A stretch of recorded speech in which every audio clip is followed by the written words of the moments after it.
On his bench in Madison Square, Sophie moved uneasily. The big newspaper, some under his coat and some over his leg, was not enough for him to be warm. He knew he had to find some way to take care of himself during this cold weather. He was not thinking of sailing away on a vacation like his fellow New Yorkers. 3 months in the prison on Blackwell's Island was what he wanted. For years, Blackwell's Island had been his winter home. 3 months of food every day and a bed every night. 3 months safe from the cold north wind and safe from cops. That seemed to Sophie the most desirable thing in the world. Sophie's spirit was proud. He could not go and ask for food and bed and being questioned. Prison was better than that. The prison has ruled, but his own life was still his. Then Sophie, having decided to go to the island, at once began to move toward the desire. There were many easy ways of doing this.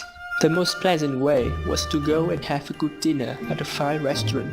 Then he could say that he had no money to pay, and then a cop would be called, arrest him, and welcome prison.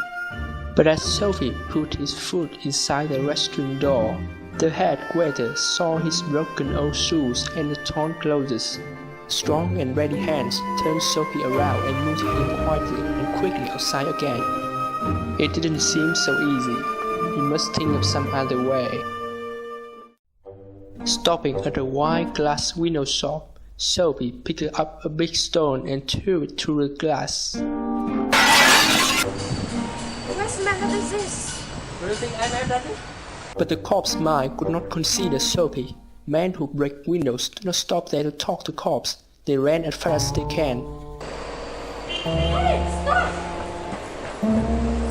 Sophie fell again. Across the street was another restaurant. It was not so fine as the one before. Sophie got in, and fortunately no one stopped him. He sat at a table and was soon eating a big dinner. When he had finished, he said that he and money were strangers. Call a cop. No cop for you.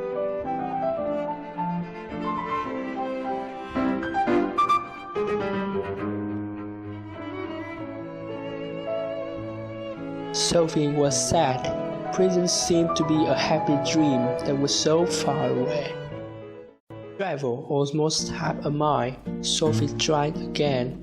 This time he felt very certain that he could be successful. A nice-looking young woman was standing before a shop window. Very near stood a large cop. Sophie's plan was to speak to the young woman, and then he could be happy to feel the cop's hand on his arm. Hey, do you want to come play, Maya? Sure, Mike. Could you buy me something to drink? Sophie was filled with sadness. He was still free. Was he going to remain free forever? Sophie didn't give up. This time it's taking others' property. My umbrella! Oh, yes? I took your umbrella. Why don't you call cop? There's one standing up there. Why don't you call cop? Oh, if you know what happened. If you think last Easter I found it this morning in the restaurant. If you say Easter, It's mine. Sophie was quiet. He began to think of the island as if it were far away as heaven. At last, he decided to go home, although home was only a seat in the park. But on the corner, Sophie stopped. Here was an old church. Sweet music came to Sophie's ears and seemed to hold him there.